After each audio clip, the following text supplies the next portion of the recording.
G'day fellas, and welcome to an Age of Empires 4 video. Today I'm going to tell you why I was wrong. I recently did a tier list, and I declared that some civilizations were going to be S tier, and some civilizations weren't. In this video, I'm going to fix the mistakes that I made, because there are some pretty big, not necessarily omissions, but things that I got wrong. So we're going to talk about it. While we're doing that, we're also going to be watching some amazing Rus gameplay. I guarantee you're going to want to stick around to the ending to see exactly what happens, but I'll just give you a spoiler. It's a banger. All right, well, let's get to it. So we're going to start off where we got it right in the S tier in the last patch, or not in the last patch, but in the last video. So we posted up a video, and this was the tier list that we had. So we said the Ottomans, the Chinese, the Order of the Dragon, the Holy Roman Empire, and the Juicy Legacy would be the civilizations that were going to be S tier. But that's wrong. Those are not the S tier civilizations. In fact, the S tier civilizations are the Chinese, the Ottomans, so we got those two right. But where we got it wrong was the Rus and also Jeanne d'Arc. Now, I'll start by talking about the Rus because I'm playing this civilization right now, and that's part of the reason why I picked them here. Keep in mind that when you're watching this game, because I noticed that this happened when I was playing my Ottoman game, just remember that's not my main civ. And one of the things that happens when you're not playing your main civ, for people who do main civs, like when you think about me, I've played the Chinese probably 1,000 games, whereas I've played the Ottomans like maybe 40 games, I've played the Rus maybe 3 games in my life. So it can be a little bit more difficult just because you're not familiar with stuff. And anyway, the point is, if I look like I'm a gold 3 player here, please, I know. It's it's painful for me as well. I'm watching, I'm like, I have all these resources, I can't spend them. Anyway, let's get to it. So why are Rus strong? Rus are so strong, and this is something that Salami taught me. It is because they have access to scouts before anybody else. Look at this. I've got 2 scouts on the map already before anybody else. It's a minute 50 into this game, and I've got 2 scouts already. Not only that, but I don't have to use my town center to make a scout, which means I'm not losing a villager plus 5 seconds. On top of that, no one is contesting me for early deer. So it means I get to put all of that, all of those deer on the map straight into just gold, glorious gold. And you can see here, we've got ourselves a nice little spawn, woodline, the deer, and of course, the water. The water is the other really big thing for the Rus. The Rus are incredibly strong on water early on. And this is what, I played a game against Salami on Golden Heights. So I will also mention, when it comes to the ladder on the leaderboard, Salami is currently rank 1. That's his account at the moment, Hillberries. He's a bit of a memer. I'm currently rank 12. You'll see me, I'm, Winjer. And if you're not familiar with that reference, that is the 3 body problem. If you haven't read the books or watched the 10-cent version, there's a brand new version that's just dropped on Netflix, so go check it out. It's called 3 body problem. If you're into sci-fi, for me personally, I love sci-fi, so go check it out. And she is the main... I wouldn't say antagonist, but I wouldn't say protagonist either. She's an interesting character. You'll like her. Anyway, let's talk a little bit about this game. So we've already lost 1 player early on. I don't know exactly what's happened, but normally when you've got, town centers being thrown down and sometimes someone has to give up and they just quit instead of picking up and moving. And I'm a big fan of that. But let's talk a little bit about the Rus and what makes them so powerful. So here you can see we're just collecting all of these deer in the middle of the map. Free bounty. It's free real estate. So that's going to empower us even further. On top of that, we're going to have access to the water. And the water is just what makes the Rus so powerful. Because, I'm sorry to cut myself off again. Go check out EGC TV. I'm casting right now over on EGC TV. Well, technically in like an hour or 2 after this gets posted, I'll be casting. But come have a look, all right? It's the grand finals. We're going to have a massive matchup. I can't tell you who it is because I don't want to spoil it for you, but it's between Marine Lord, Beastie Cutie, Louis MT, and Puppy Paw. It's 2 of those guys in the grand final. We've also got the best of 3 match, so come see that. I'll leave a link in the description. It's literally happening as this video gets posted live within like an hour or 2, 15 GMT, so type it into Google. Anyway, Rus, water. They have the power to convert all of their boats immediately over into military. So as the Rus, you don't actually have to build your military ships. You just build fishing ships. And then when you age up, you immediately just convert all of your ships into military ships. And it makes it so difficult for your opponent to hold. You'll see this game, I have a little bit of a struggle, but that's a big reason why the Rus are so strong. They've also got access to stone walls. Through the Spasskaya Tower, which is something that I initially kind of mentioned in my first video, and I was definitely wrong about this as being a bit of a weakness for the Rus because you do want to go into the siege landmark. But one of the things that I'm noticing is that siege, while it's important, it seems to be playing less of an impact, and I think mobility is definitely a bigger factor in these games. So being able to attack your opponent from lots of different sides and being able to defend on lots of different sides, being able to go after multiple opponents, cavalry is a really big part of it. Any kind of infantry that can move fast is also a really big part of it. Now let's talk about the second second civilization that I was wrong about in the S tier, at least putting those civilizations into the S tier, and that was Jeanne d'Arc. So Jeanne d'Arc is a civilization that allows very early aggression without very minimal investment. You can just take Jeanne d'Arc straight out from the Dark Age, build that town center, and you have got a very early age up. The first game I played, it was against a player who was playing Jeanne d'Arc, may have also been doing some map hacks as well, knew exactly where my villages were, and he came and he span all over my villages while I was in the Dark Age, and it wasn't fun because I had my town center nowhere near my villages. I thought I was going to be A-okay. I was not A-okay. So that's the big thing for Jeanne d'Arc, is that basically, so if you have a look right now on the minimap, my biggest threat here is yellow. Not only is yellow on the water, but yellow is very close to me. So I need to be very aware of that. So what Jeanne d'Arc would allow me to do in this situation was it would allow me to maybe go into the archer, and then I could go and poke and prod on the wood line or poke and prod on the gold. I can see that there are villages going up north, so I could go and take Jeanne d'Arc north and then just go and harass those villages while my opponent is in the Dark Age. And now all of a sudden they don't have gold, and because they don't have gold, they can't build ships on the water, and now they lose water. It makes sense as to why Jeanne d'Arc is so strong, and it is because of her power to keep her opponents down. And that buys her time, that buys her space. She can go into 2 TCs. We've seen her do that plenty of times. Can find a nice castle timing if she needs to, but she can stay in feudal for a long time because she's got royal knights. And it's because of that that I think she's incredible. Not to mention, just in the late game, she's just incredible because of her ability to buff up with attack speed and to split push with bombards. It is an incredible civilization, and definitely one that I'm looking forward to using. Now, some of the civilizations we did get right. Like, we got right the Chinese, definitely S tier. Ottomans, also S tier. Even though I didn't manage to win with the Ottomans, I'm going to put that down to me just being an absolute scrub with anything other than the Chinese or Juicy Legacy. Even the Juicy Legacy, I'll tell you what, I probably need a bit of practice with that. Anyway, what else we got wrong, though, was our first tier list. It put the Juicy Legacy, the Holy Roman Empire, and the Order of the Dragon all in S tier. I thought these guys were all going to be absolutely busted. We can close that one right now. But that's not actually where I'm going to be placing them. I'm going to be putting the Holy Roman Empire in A tier, and in C tier, I'm going to be putting the Juicy Legacy, and in B tier, I'm going to be putting the Order of the Dragon. Let's talk about why.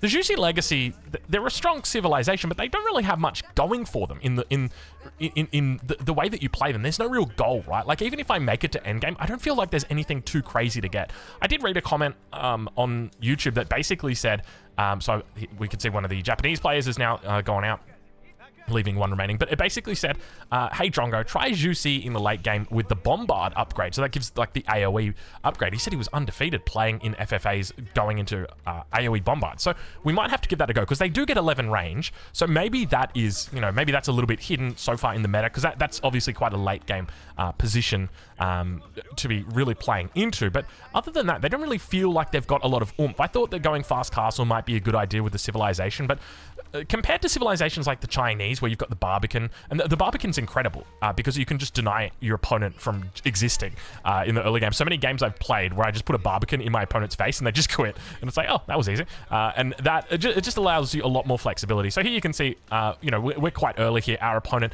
Wood Tornado, hasn't actually aged up yet, and we're still out here. We've got, the arrow ships. We've got the junks. Not the junks, what are they called? Yeah, the war junks. And we're being very, very annoying here early on. Now, keep in mind, I don't normally play water. I don't normally play Rus, so I'm probably going to look like I am a plastic 6 player, and that's okay. Yeah, just keep that in mind, all right? So I will be happily taking your feedback, though. Anyway, so that's the Juicy Legacy. I think they've definitely fallen off in a lot of strength. It's kind of wild. I didn't think that the nerfs to the Juicy Legacy would hit them so hard, because I remember talking about it with the devs behind the scenes, and I remember thinking, they're not surely going to be hit by those nerfs that hard, but it really feels like they've fallen off by quite a bit. So I'm curious to see what they do with the civilization as a whole. It definitely feels a bit on the weaker side. But then the other big one is the Holy Roman Empire and the Order of the Dragon. I thought these two civs would both be in the S tier as well, and interestingly, they're not. And the reason why is because you can't always guarantee relics. That's the reason why. Civilizations that have got a form of natural gold income, especially in the late game, are always going to be very strong civilizations. And that's part of the reason why the Rus is incredible as well. I didn't even mention it yet, but you can just put all of your hunting cabins around the map. Crazy amounts of gold in the late game. So that's something that you can do with the Rus, but obviously with the Holy Roman Empire, with the Order of the Dragon, very dependent on picking up relics. So already if we take a look at the minimap, I can see 3 relics, but these relics are all in very weird spots. So even if I rushed castle here, quote unquote, as the Holy Roman Empire, These are awkward. Well, actually, I can see 4 relics. I take that back. 3 up the top and then 1 down the bottom. That's 4 relics. 4 relics is good in a 1v1 game, but it's not that good in an environment like this. Ideally, I'd be looking for 5, 6, maybe even 7 relics. And you can go for a middle of the map strategy, but when you do that, you're going to expose yourself to a lot of people, as we have seen. And as a result, it just makes it a little bit harder to play the civilization. So because of that, I think that if you can get to that position, it's a very good position to be in. And it is S tier if you can secure a lot of relics. But it's about actually securing the relics that I think is so damn difficult for the Holy Roman Empire and for the Order of the Dragon. Because, as an example, like if you look at Dry Arabia, there's 2 relics in the north, on the south, on the east, and on the west. And then there's 3 relics that spawn in the middle. And it's really, really hard. How do you get all those relics? Especially because they're right on the edge of the map. You've got to go through all those bases. You've got to beat everybody to them. And then you've got to defend at the same time. There's a lot going on to do that. And I suspect in like the hands of somebody like Beastie, Marine Lord, it would totally make sense to go Holy Roman Empire because you would have that option of getting them and being able to micro. But in, at my level, Conqueror 3, so those guys are like Conqueror 4 level. It makes a little bit less sense. Anyway, let's keep moving on.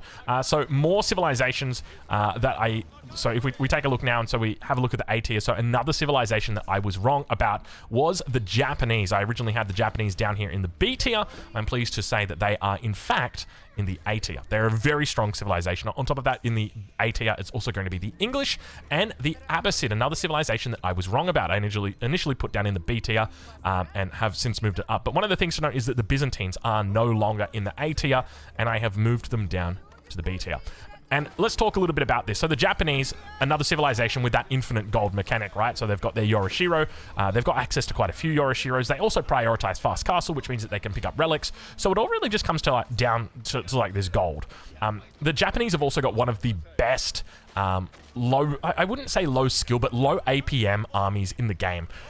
You get all you need is samurai on the front, like, right? So you just get a whole bunch of samurai, and then you can put anything you want behind it. It doesn't really matter what it is. You will roll over the top of it, with the exception of the Holy Roman Empire and the Order of the Dragon.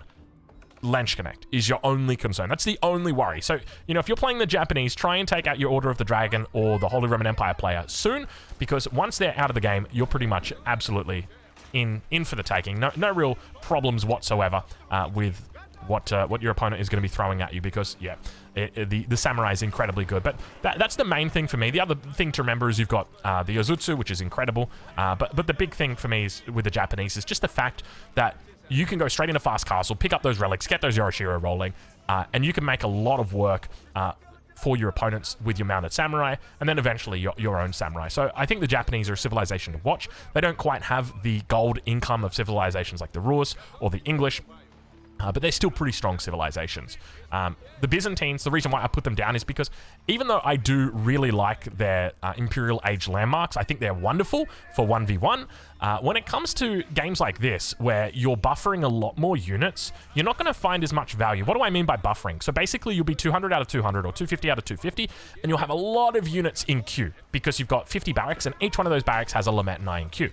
The problem with that is that your Imperial Age landmark, so you've got 2. The first one is the Siege landmark, and the second one is the, I can't remember what it's called, but basically it replicates your units. So every time you make a Lament and I, there's a 30% chance that you make a second one from this landmark.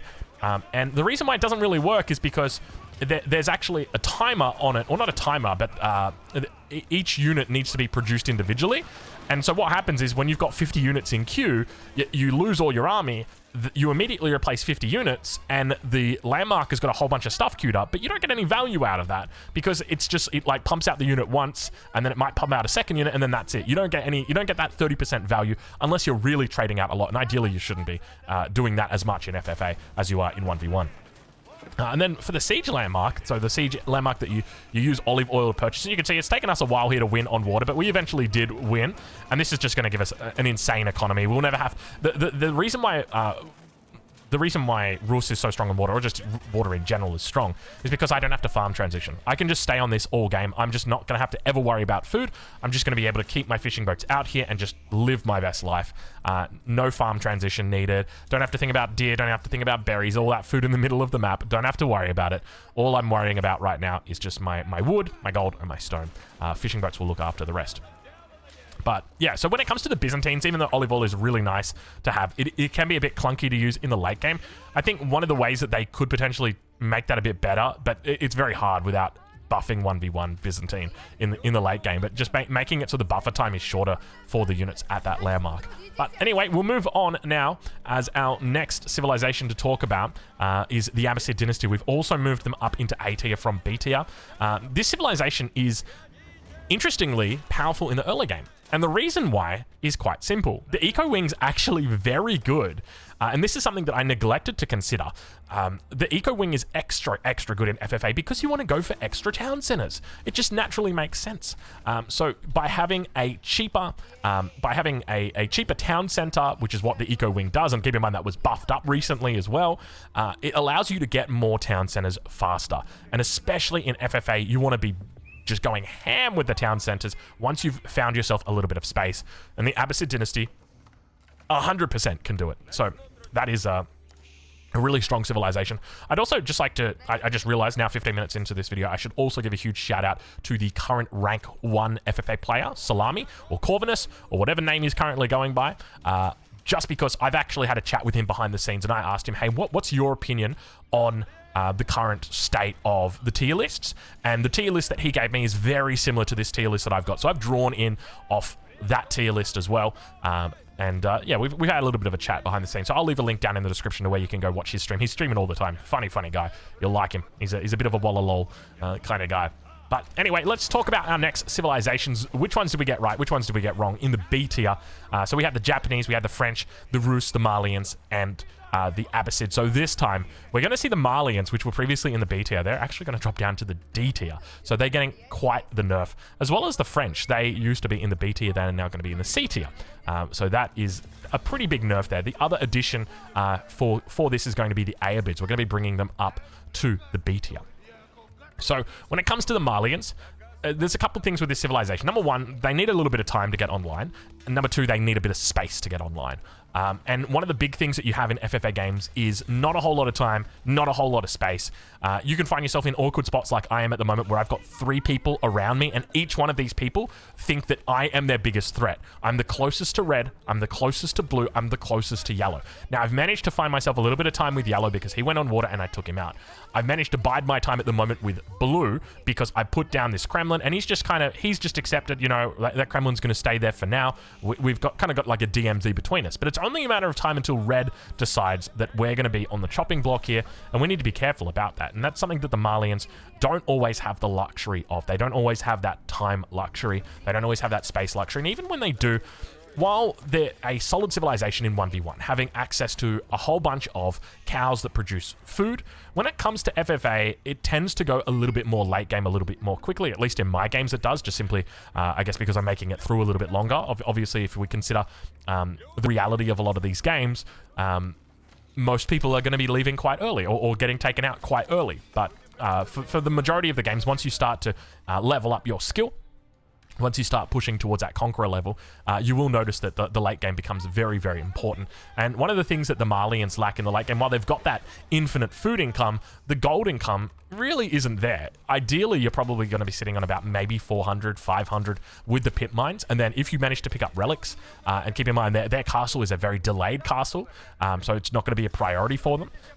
It's not a huge amount of gold that's going to be getting pumped in. Now, their archer is technically pretty decent, but in my mind, they don't have a whole lot going for them in the late game, with the exception of like maybe the Culverin. But if the Culverin's like your highlight of the late game, there's probably not a whole lot going on. When you compare it to, say, the English, where you've got like Berkshire and enclosures and network of citadels and longbows and hand cannons and knights, and they're all incredible units. And then you compare them to the Malians. I think like the Malians, the best thing that they've got going on is like maybe the Musofadi warrior and its ability to just be very quick. It's kind of like a palace guard.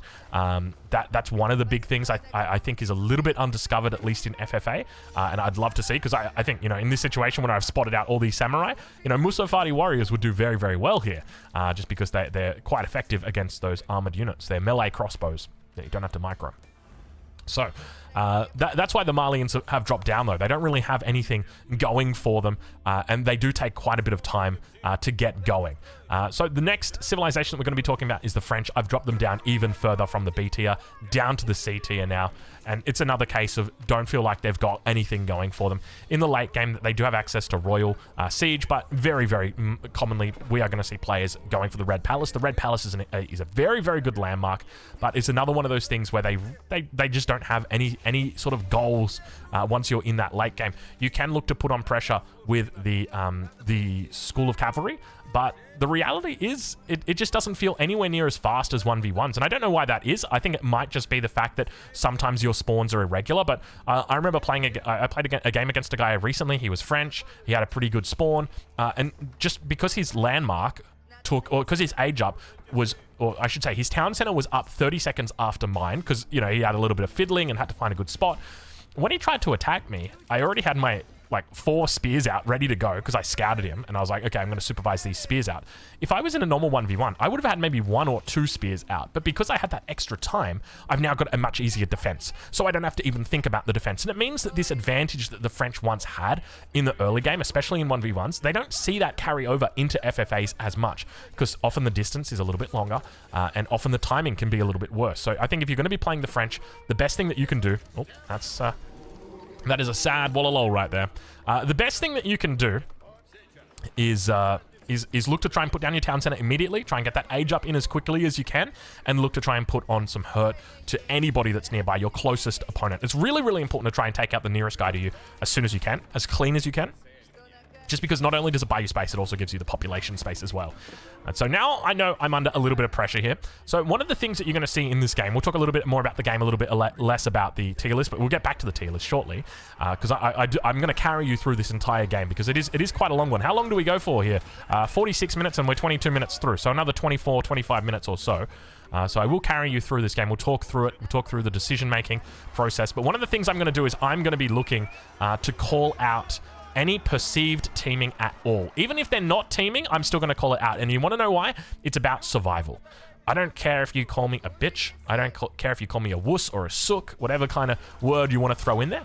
At the end of the day, it's about making sure I am the guy that wins this game. Because if I don't win this game, I'm going to lose rating. And if I lose rating, then I'm going to be sad. And I like to win. I like to get that little bit of dopamine.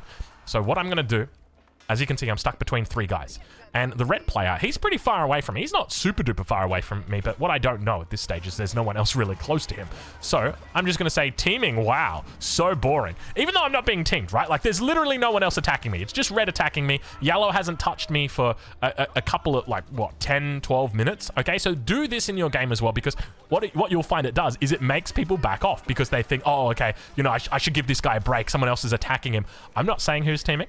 Okay, it's very much, you know, I'm playing the politics game of it. Okay, and this is something when you can see right here, not teaming. Shut up. How boring. So when I played against Salami, this was a big component of the game. So I played a game with Salami. I wish I'd recorded it, but I didn't actually know it was Salami at the time, and it was a huge component of our game was convincing. It was me, Salami, and one other guy that was left, and our game was trying to convince this one guy to help us kill each other. That's what was happening, and it was only after the game that I realized it was Salami as to why this guy was so damn good. I got within like a second of killing Salami, but unfortunately I didn't get it. He was able to take me out. All right, so there we see another player getting knocked out. It's going to be pink that is able to destroy purple, so our Mongol player is going to go down. And now we've kind of bought ourselves a little bit of space, as I did call out teaming. Now Wood Tornado is going to come in from the top side. Now, keep in mind, I have already checked. These guys, they don't know who they are, so they're not teaming. But it did seem really sus what happens in this game. I'll say that much. It felt very, very sus. But anyway, that's obviously from my perspective, so it doesn't really count.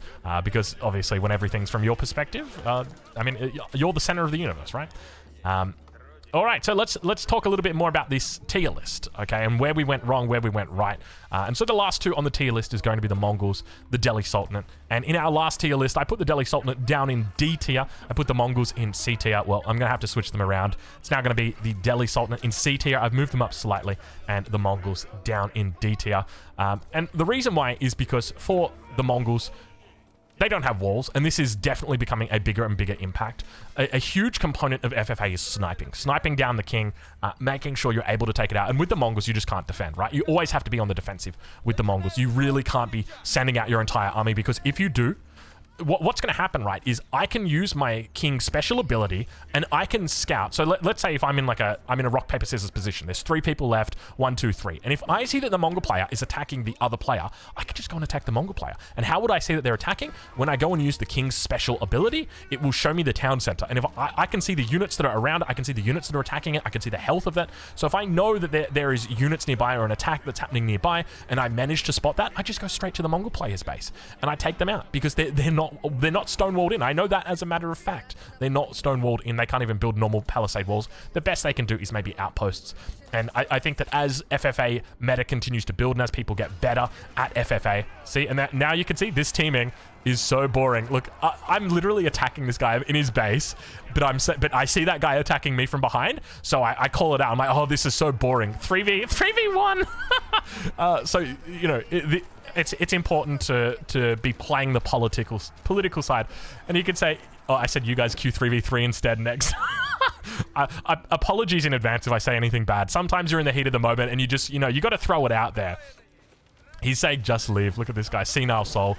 Oh, jeez. So we're going to do he's going to have a little bit of a king run here. Now, I was thinking I might be able to go after the landmarks, but the reality is if I go after the landmarks, I'm still not going to get the 50 pop, and I really want the 50 pop badly. So I was going to go, I said, you know what, I'm going to go chase him, and I'll send everybody up there, but I make the mistake of sending some back. And I can see that here, like, red's going topside, and I'm like, this is really weird. Why is red going topside? And then I realized he's giving the king to his friend. So my thinking at this stage was yellow and red are definitely friends, right? And now we're getting attacked by blue. Yellow and red are definitely friends. That's why red attacked me, because he's helping out his buddy. And now he's running the king to that top side, and red's going to send his army to go and collect the king for free. That was my thinking. And I was like, I was sour. I was very sour. Blue, not now. I'm 2v1. So it's very much about negotiating with these people, and you can see that straight away blue is going to actually pull back his forces. So, you know, he does the right thing. Thanks, blue. Top tip, okay, if someone's asking you not to attack them, attack them. That's a sign of weakness, right? Like they are very weak, and they do not like that. But in all seriousness, scout out what's going on. Scouting is very important. All right, so let's talk a little bit more about the Delhi Sultanate. I've moved them up just a slight amount, and the reason why is just because they can get those sacred sites early and get the ball rolling quickly, especially because one of the things that I've noticed is that sacred sites tend to be 3 in the middle. Very, very often. So whenever you're, even on like Dry Arabia, I don't know how it works or what the algorithm is, but for some reason it just puts them all together within a screen's distance of each other. And I think that very much favors the Delhi, because if you can just get a couple of units out, like a couple spears, and you can just get those 3 sacreds early, it's not so much about winning, it's just about converting that gold into a tangible benefit, and you can get a nice little lead. So I wouldn't be surprised if instead of seeing the Tower of Victory, sorry, I don't know why I have that lisp. That's a bit weird. I've never had a lisp before. But yeah, I guess it just happens, doesn't it? Anyway, where was I? Tower of Victory. That's right. that was a joke. But seriously. So Tower of Victory. I'm still curious to see whether people are going to be focusing that, or whether they're going to be going for the Sultans. Whatchamacallit? I can't even remember the name of it. The one with cheaper scholars. I think the Tower of Victory is probably more important, but yeah, I feel like infantry is probably not as relevant in FFA, even though I'm spamming it right now. This is only because I'm really close to an opponent, and I'm just like, yeah, my men-at-arms only have to walk a little bit. So that's why I've moved them up. So overall, the final tier list is going to look like this. The Chinese, the Ottomans, the Rus, and Jeanne d'Arc going to be in S tier. A tier, you're going to have your Holy Roman Empire, your Japanese, your English, and your Abbasid. In your B tier, you're going to have your Order of the Dragon, your Byzantines, and your Ayyubid. And C tier, Jussi, the French, the Delhi, and then in the final last tier, the D tier, the worst tier, the Malians, and the, I was going to say the Ottomans, no, that is the Mongols. So that's where it is now. Now we've got a bit of an idea on where these civilizations are. That's where it's going to be. Let's talk a little bit about this game. Let's talk about mindset. Let's talk a little bit about what's happening here. So At the moment, I'm pretty happy with how this game has gone. My main issue is that I haven't been able to kill Yellow soon enough. It took me a long time to get him off water, much longer than it should have.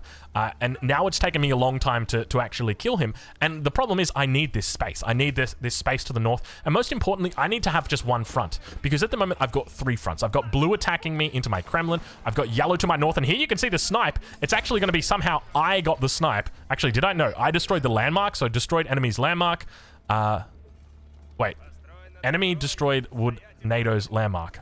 So did he destroy his own landmark? I'm not. Let's go back here for a sec. Because we're watching this. You can see the king up there towards the top side. Population increase plus 50 for me. Okay, so I got the king. What happened there? Did I tell my units to attack the king? Can we watch? Because I genuinely thought that it went to red. And you can see me like role-playing in there like, wow, can't believe you gave the king to your friend. And I literally killed the king. But like, that, I can see the king up the top there. Have I got units or something that are there? Look, I'm not even commanding anything. I've just got units that are there. I think it was right at the gate. Can we just get a little bit of a look? See? Hold on. Here we go. I think it's right at the gate as the king goes down. I'm just going to pause it. 3, 2, there. Where's the king? Is this the king right here? I don't see... I think these are all villagers because these guys are carrying hay. I don't know where the king was, but I'm pretty sure he was somewhere around here and he's gone down. Anyway, we killed it. We get the extra 50 population. And that makes me a happy camper because now we've killed 2 kings. Remember, we killed that one on the bottom side as well. But you can see, here I am like raging, giving to your ally. So hilarious. So sad. Teeming piece of shit. Obviously, I know that last part doesn't go through. That's why I say it, right? Like, if I knew that it was going to go through, I would never say that. I just want it to say the hashes, right? Like, that's a perfectly rational thing. But you got to remember, like, a lot of this is performative, right? Like, I'm performing right now to show that I am weak. I am performing right now to show that I am not somebody who is threatening these players. Ignore me. And so now this is where our next phase comes in. This is called the ditch phase. So the big thing that we need to do right now is we need to get out of here. We've moved villagers onto the south side, but the problem is we've taken out 2 kings, and Red knows that. And Red's a pretty good player. I'm pretty sure this guy was actually Conqueror in a previous season, so he knows what he's doing. He's a competent, very competent player. He recognizes I'm a threat. Fortunately, he doesn't call it out. But what he is going to do is he's going to absolutely roll over my base. So I know I need to get out of here. And one of the things I learned from Salami when I was playing against him when he was playing the Rus was if you get your king and you put the king on water, then the king can't die unless the enemy gets ships. And if you can prevent them from getting ships, which of course we're going to do, then they can't kill the king. It's a fun system. But, I mean, he can technically get ships. He needs to get springles, and then the springles protect the shoreline, and then the shoreline, you throw the dock down, and then slowly you can, build up. But it takes a while. So, we're going to make sure that we are defending, but all we care about now is the water. And remember that we're playing the Rus, so even if we lose our docks, it's okay. And fortunately for us, we throw down our last landmark. And this was something I was very aware of. I was planning on throwing this down earlier, and I said, I might need to keep this just because I'm being 3v1. And this is a big component of strategy. Intentionally staying in age 3 just to keep the landmark. Because I wasn't 100% sure where the best place to put this was.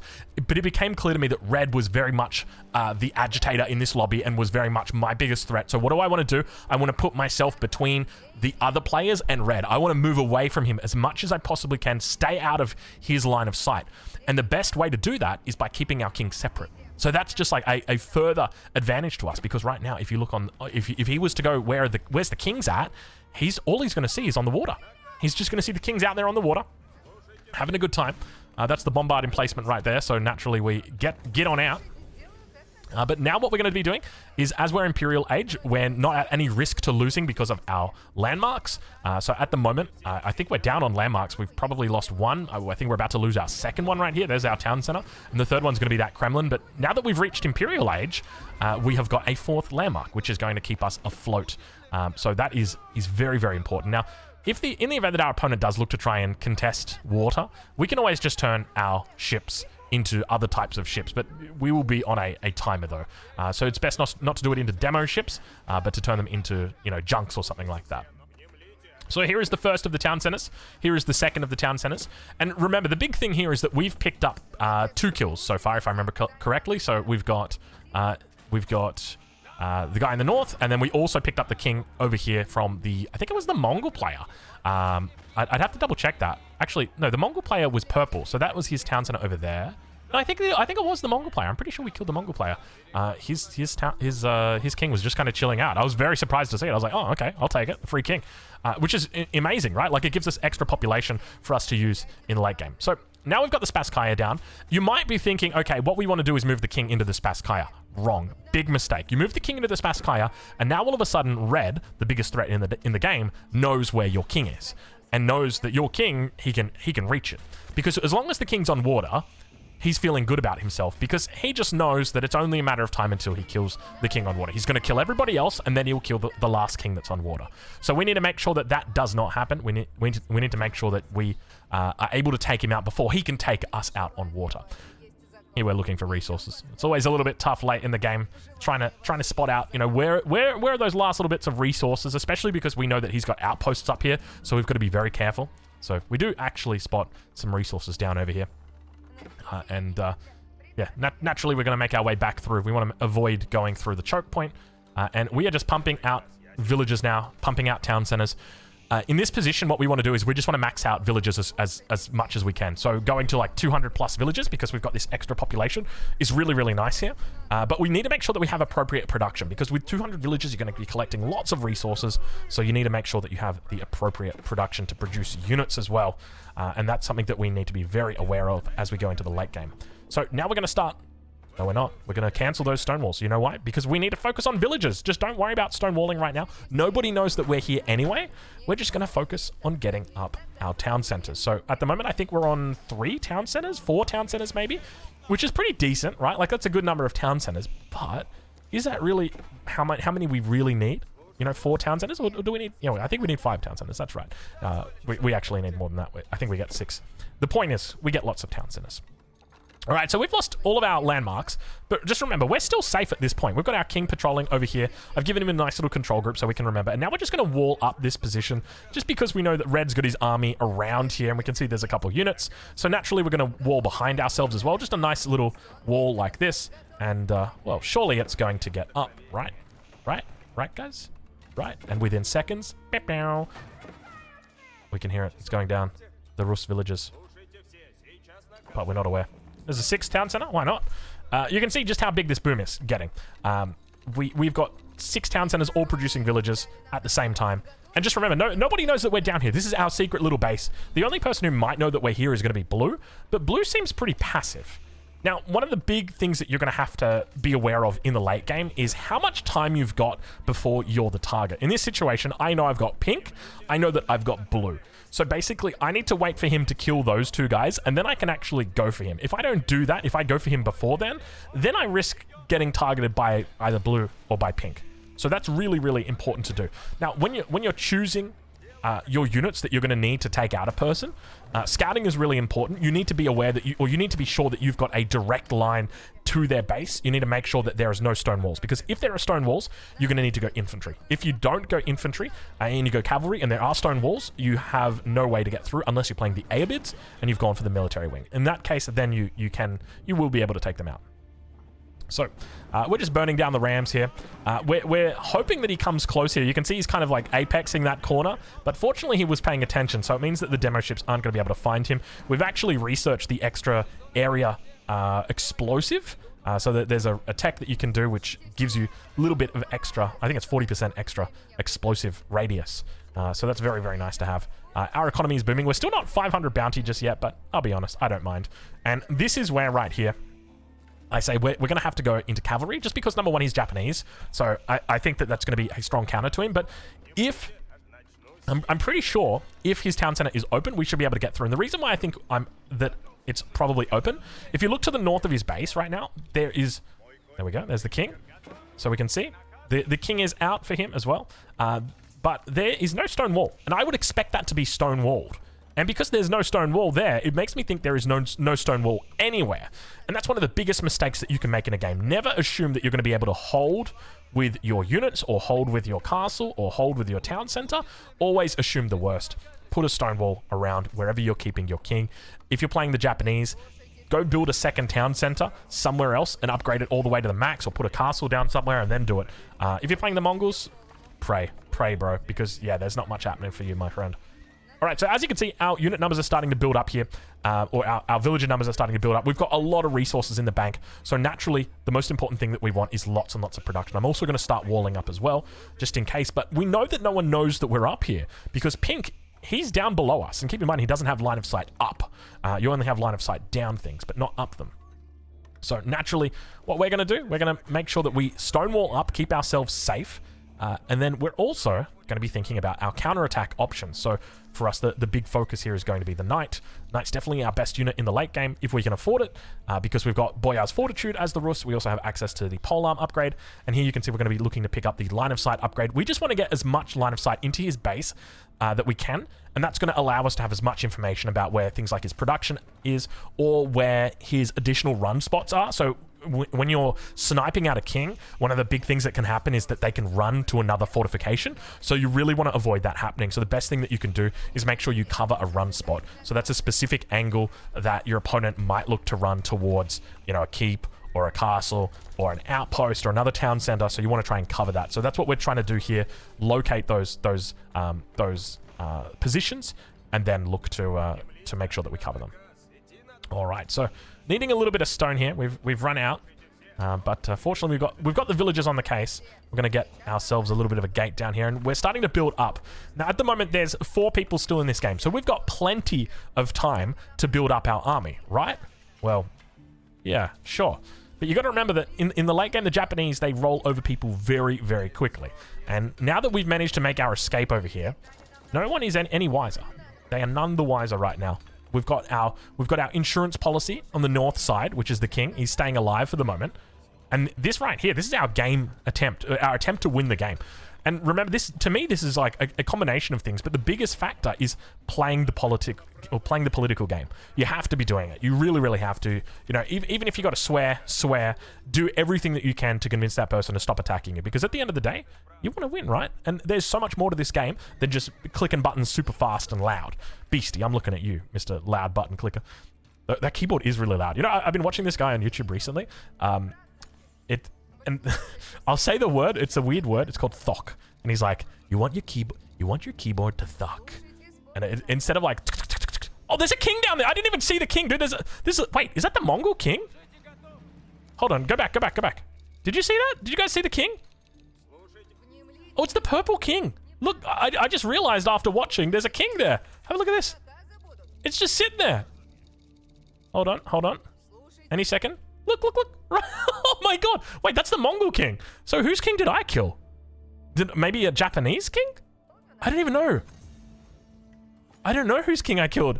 I killed somebody's king up here. Maybe it was the Chinese king. Maybe it was Imaginary Phallus. That's a good name.